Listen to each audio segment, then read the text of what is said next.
Oh, hello. My name is Mara, and welcome to Books Like Whoa.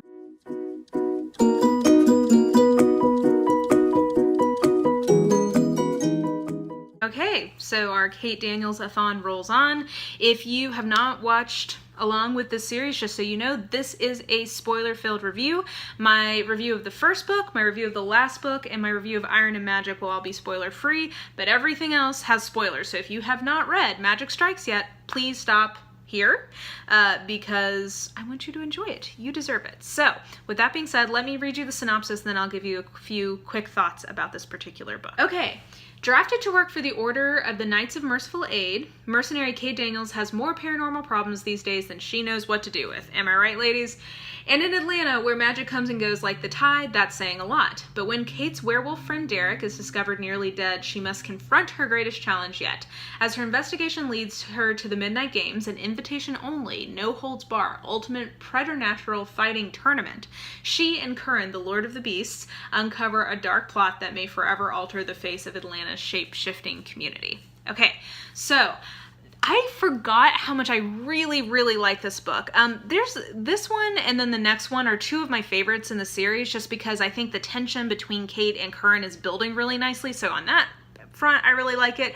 But then I also think that we have a lot of really interesting world building still happening. We have an interesting mystery plot going in terms of who is it that hurt Derek and what's with the girl, like how are all these pieces going to come together. So that's really good. And then the character development I think in this book is so great. So a few things that I wanted to highlight. One, I love what we get of Julie in this book. So I remember the first time I was reading this series when Julie came up in the second book, I was kind of not sure if she was really going to stick around or not, because sometimes in these types of stories where there is a bigger macro arc happening, but it is also quite episodic, you don't always have a full sense, I think, until you've read more of the author's work, which episodic characters are going to stay or go. So I really love that in the third book, like Julie gets fully cemented as like, no, she's going to be around. I really enjoy her throughout the series, and I think she brings out kind of a tender side of Kate that's really nice. The other thing that this book really does with everything that's going on with Derek is I think we really are seeing why Kate ends up being somebody who commands a lot of loyalty, because she is a fucking ride or die friend. Like the amount of responsibility she takes on for these people who like have been very hot and cold with her in a lot of ways, I think it so speaks to her character and how even though she spent all of this time trying to be withdrawn from society and trying not to care about people or whatever, it's just not who she is. She can't do it because she is somebody who like has this real, she has a real sense of honor, I think. She has a real sense of, like, love and loyalty. Anyway, I think this is a book that, to me at least, when I look back on it, lays the groundwork for how invested her friends are in her because of what an amazing friend she is to them.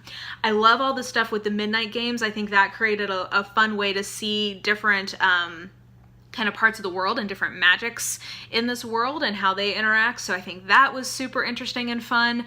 I liked all the, Ilona Andrews, they really know how to write very effective fight sequences, I think. So this gave them an opportunity to do that really well. And then, yeah, like I said, I do really love the Kate Curran stuff in this. I think you're really ramping up the tension, and then all of that pays off in such a big way in the next book in a way that I find really enjoyable.